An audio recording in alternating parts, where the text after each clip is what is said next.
guys, it's me Anais, and today I am going to be doing the Pearl Jam book tag.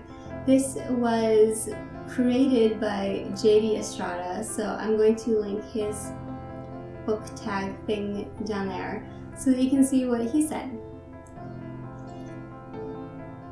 Because it's a bit different from what I'm going to say. But we both have T's, so there's that.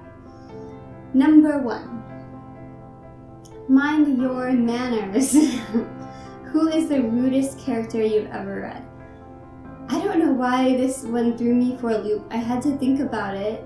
Who is the rudest character? And then I thought, why is it even a question? It's Joffrey Baratheon, obviously. He was so rude. He has it all. He has that horrible sense of entitlement, his snot-nosed brat. He's cruel, he's sadistic. He is just... ugh.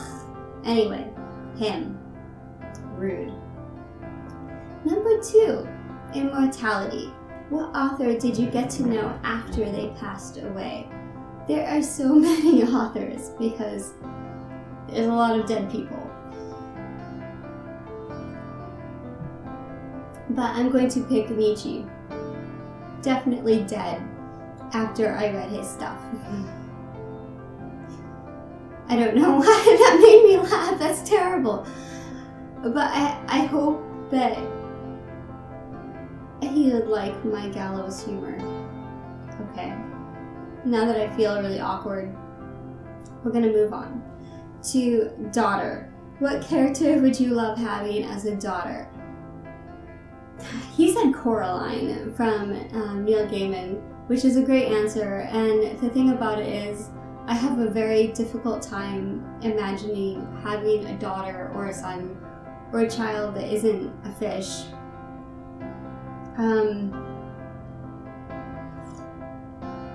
So I decided on Anne Shirley from Anne of Green Gables, and she has a lot in common actually with Coraline, that same kind of curious personality. And then I think, do I really want that in a child? I don't know.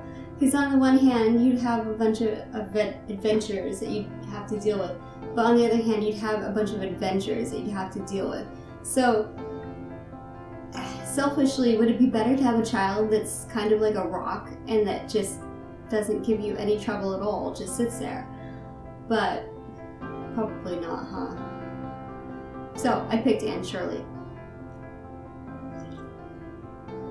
A wild, wild little redhead. Number 4, alive. What is your favorite living author and what are some of your favorite works from them? Sorry, I'm a bit sneezy. It's hard, and I had a couple favorite authors who recently passed away, which is really hard. Leonard Cohen was one of my favorite writers. Oliver Sacks, but I can't pick them now. I'm going to pick Jane Ann Krentz. She writes romance, romantic suspense. She writes futuristic books. She also writes historical. She writes so many books. That is part of why she's my favorite author, is that she can write a story in pretty much any setting and have it be fantastic. And just so many, she has so many books. And whenever I see her name, and she writes under different names too. Jane Ann Krentz is her married name, and she has Jane Castle. I think that is her maiden name. And Amanda Quick, that is her like historical. And then she has, is that it? 3? It might be 3. I think that, no, there was another one. Stephanie James, I think that was like early on in her career. She had a lot of pen names, but she had a lot of different books. So I guess my favorite that I can think of is the Lie by Moonlight from Amanda Quick, but pretty much all the Amanda Quick, those are the ones that are historical, like Regency era, which are very fun. They don't have the typical Regency heroine at all. Usually they have a detective. I am a big fan of detective stories, and then the girl is usually in like some kind. One of them was a girl who made poisons, something like that. That was really cool. So they all are kind of, they have these really interesting things going on. And then she has like an idea called the Arcane Society that I thought was really interesting. So all these psychic abilities kind of a thing. And they go throughout all the different timelines that she has, which is cool. Anyway. Number 5, Wishlist. If you booked a magical cruise ship and could visit 5 to 8 places from fiction, where would you visit and why?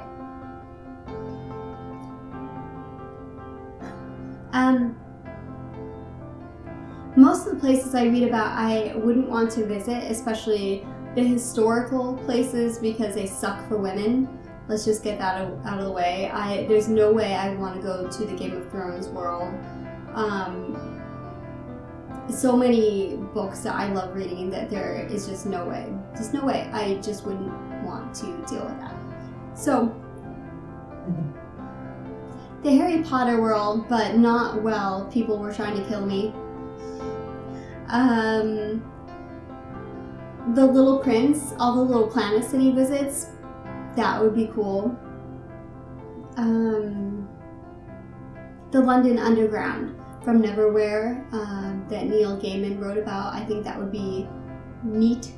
And in the Jane Castle books, there's these green, glowing, energy-filled underground caverns and caves and jungles, crystal-filled places that sound really interesting with weird animals, and I think that would be cool. Yeah, but a lot of historical fiction is just out of the question. Unless I get to go there as a guy. Okay, number 6. The Fixer. What are some of the best and worst solutions to problems in books you've ever seen? So, the worst is secret twins. I am done with secret twins. I'm done. They suck. I'm sorry. I'm sorry if you love secret twins. For me, I don't like secret twins. I don't like reading, 2/3 of a book and then you find out there's a secret twin. It just makes me sick.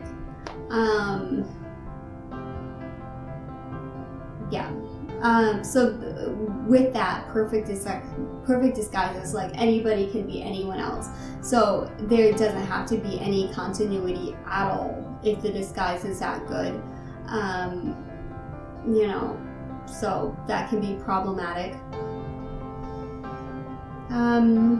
So the best thing for me is when it's believable. So like if you are finally getting to the bad guy and you just kill him instead of letting him live out of some stupid sense of justice where you're going to drag him in, and of course he's going to get loose and then you're going to get in another battle, and I'm over that. I'm over this idea that justice has to be them going to jail or going through the court system, because it just leaves so much room for the bad guy to get away again and again and again and again, and make for really unsatisfying fights that don't need to be there. I think that if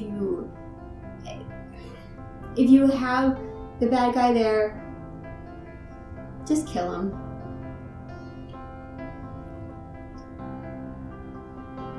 Just kill him.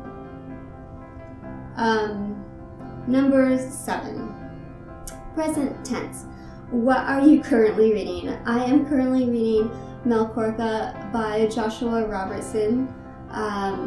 It is a dark fantasy book. It is the first in a trilogy. It's part of the Thrice 9 Legends. I've read Anarfel and a bunch of his other short stories, so I know I'm gonna like it, so that's good. I've been kind of slow because I've had a lot of problems with migraines lately, unfortunately, but I'm gonna get there. I'm gonna finish it, and it's gonna be great.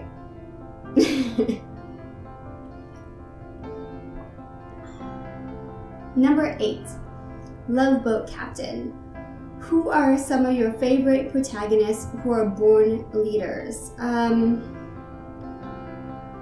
This was another kind of hard one for me because most of the heroes that I really love to read about, that I remember, because I read a ton of books, but the ones that I really, really remember are the loners because maybe I identify more with them as a loner. So I had to think a bit, but there is a book series by Stuart M. Kaminsky, and it's about a Russian inspector, and he is a natural born leader, and I just like the guy. He's very likable, and so his name, I had to write it down, is Inspector Porfiry Petrovic. I probably stuttered that because I don't speak Russian, but in my head it sounds amazing every time I read it. It just rolls off my brain, but not quite off the tongue. Sorry. Number 9, Rival. Which character is the best antagonist you've ever read? Oh, I have hair in my mouth. Oh, so much hair. Okay. Antagonist.